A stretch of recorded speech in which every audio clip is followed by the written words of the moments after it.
नमस्कार शेतकरी बांधवांनो, बाजारभाव माहिती या यूट्यूब चॅनलवरती तुमच्या सर्वांचं स्वागत आहे. जर तुम्ही आपल्या बाजारभाव माहिती या यूट्यूब चॅनलवरती पहिल्यांदा आला असाल तर आपल्या यूट्यूब चॅनलला सबस्क्राईब करून ठेवा, जेणेकरून बाजारभावाविषयक माहिती तुम्हाला यूट्यूबच्या माध्यमातून मिळत राहील. तर शेतकरी बांधवांनो, आजच्या व्हिडिओमध्ये आपण कांदा बाजारभावाविषयक माहिती पाहणार आहोत. तर तुम्ही स्क्रीनवरती पाहू शकता, सोलापूर बाजार समितीमध्ये जो लाल कांदा आहे त्याची एकूण आवक ही 55,187 क्विंटल झालेली आहे. त्यासाठी किमान दर हा 100 रुपये तर कमाल दर हा 2200 रुपये देण्यात आलेला आहे. तर सर्वसाधारण दर हा 1100 रुपये देण्यात आलेला आहे. त्यानंतर पुढील बाजार समिती आहे येवला बाजार समिती. यामध्ये जो लाल कांदा आहे त्याची एकूण आवक ही 18,000 क्विंटल झालेली आहे. त्यासाठी किमान दर हा 300 रुपये तर कमाल दर हा 1620 रुपये देण्यात आलेला आहे. तर सर्वसाधारण दर हा 1425 रुपये देण्यात आलेला आहे. त्यानंतर पुढील बाजार समिती आहे लासलगाव बाजार समिती. यामध्ये जो लाल कांदा आहे त्याची एकूण आवक ही 25,210 क्विंटल झालेली आहे. त्यासाठी किमान दर हा 500 रुपये तर कमाल दर हा 1800 रुपये देण्यात आलेला आहे. तर सर्वसाधारण दर हा 1500 रुपये देण्यात आलेला आहे. त्यानंतर पुढील बाजार समिती आहे लासलगाव निफाड बाजार समिती. यामध्ये जो लाल कांदा आहे त्याची एकूण आवक ही 4,400 क्विंटल झालेली आहे. त्यासाठी किमान दर हा 750 रुपये तर कमाल दर हा 1700 रुपये देण्यात आलेला आहे. तर सर्वसाधारण दर हा 1550 रुपये देण्यात आलेला आहे. त्यानंतर पुढील बाजार समिती आहे लासलगाव विंचूर बाजार समिती. यामध्ये जो लाल कांदा आहे त्याची एकूण आवक ही 19,499 क्विंटल झालेली आहे. त्यासाठी किमान दर हा 600 रुपये तर कमाल दर हा 1,651 रुपये देण्यात आलेला आहे. तर सर्वसाधारण दर हा 1,450 रुपये देण्यात आलेला आहे.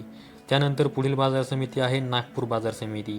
यामध्ये जो लाल कांदा आहे त्याची एकूण आवक ही 2,000 क्विंटल झालेली आहे. त्यासाठी किमान दर हा 1,200 रुपये तर कमाल दर हा 1,600 रुपये देण्यात आलेला आहे. तर सर्वसाधारण दर हा 1,500 रुपये देण्यात आलेला आहे. नागपूर बाजार समितीमध्ये जो पांढरा कांदा आहे त्याची एकूण आवक ही 1,500 क्विंटल झालेली आहे.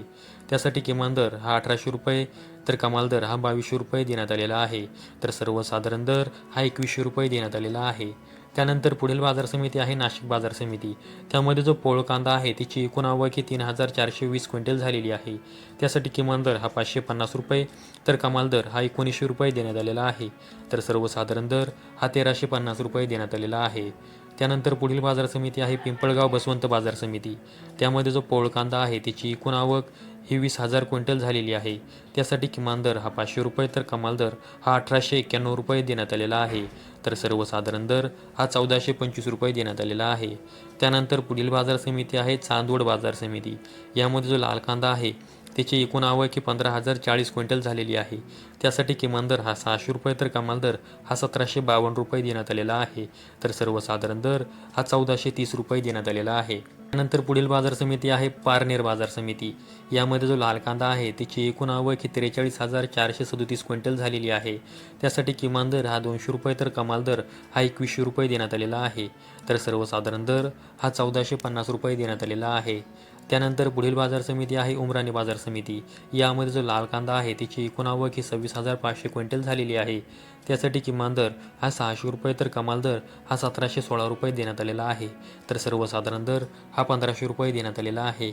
त्यानंतर पुढील बाजार समिती आहे पुणे बाजार समिती. यामध्ये जो लोकलचा कांदा आहे त्याची एकूण आवक ही 14,151 क्विंटल झालेली आहे. त्यासाठी किमान दर हा 500 रुपये तर कमाल दर हा 2,000 रुपये देण्यात आलेला आहे. तर सर्वसाधारण दर हा 1,250 रुपये देण्यात आलेला आहे. त्यानंतर पुढील बाजार समिती आहे मुंबई कांदा बटाटा मार्केट. त्यामध्ये एकूण कांद्यांची आवक ही 11,598 क्विंटल झालेली आहे. त्यासाठी किमान दर हा 800 रुपये तर कमाल दर हा 2,100 रुपये देण्यात आलेला आहे. तर सर्वसाधारण दर हा 1,450 रुपये देण्यात आलेला आहे. तर शेतकरी बांधवांनो, आजच्या व्हिडिओमध्ये मी तुम्हाला कोणत्या बाजार समितीमध्ये कांद्यासाठी काय बाजारभाव मिळालेला आहे याविषयी माहिती दिलेली आहे.